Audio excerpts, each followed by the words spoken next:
Korang tahu tak, tahun lepas 109 orang terperangkap disebabkan empangan air pecah dekat Slim River. 3 jambatan runtuh menyebabkan penduduk dengan penyelamat terputus hubungan. Bayangkan kalau benda ni berlaku dekat kawasan-kawasan bandar. Korang kena faham ya, bila empangan pecah, boleh jadi punca bencana besar berlaku. Contohnya, rumah korang tenggelam, ladang-ladang rosak, nyawa pun boleh terancam.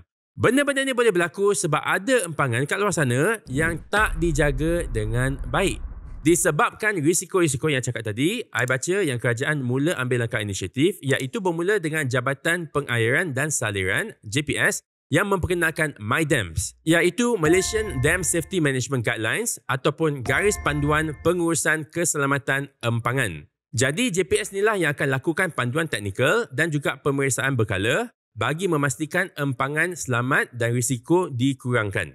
Selain itu, Petra laburkan RM22.8 juta bina infrastruktur sabur di Titik Hayun dan Tupah, Kedah untuk kurangkan risiko kepala air dan banjir lumpur. Pembinaan struktur sabur ini bertujuan untuk menghalang aliran puing yang melibatkan batu-batu besar dan kayu kayan yang hanyut serta berupaya memperlahankan aliran air sungai yang deras. Komponen-komponen pembinaan struktur sabur melibatkan pembinaan struktur sabur itu sendiri dan sistem amaran banjir dan kepala air. Korang kena beritahu ya, negara kita ada 4 empangan utama. Antaranya, Teluk Bahang Pulau Pinang, 18.24 bilion liter untuk simpanan strategik masa kemarau. Beris, Kedah, 114 juta meter padu bagi pengairan dan air domestik.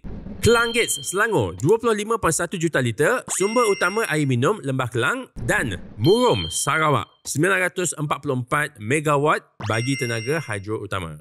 Kalau empangan ni tak dijaga, air negara akan terjejas, nak minum pun susah dan tenaga hidro pun akan terkesan. Sebab itu ya, penting untuk ada badan kerajaan macam JPS untuk buat pemantauan secara berkala.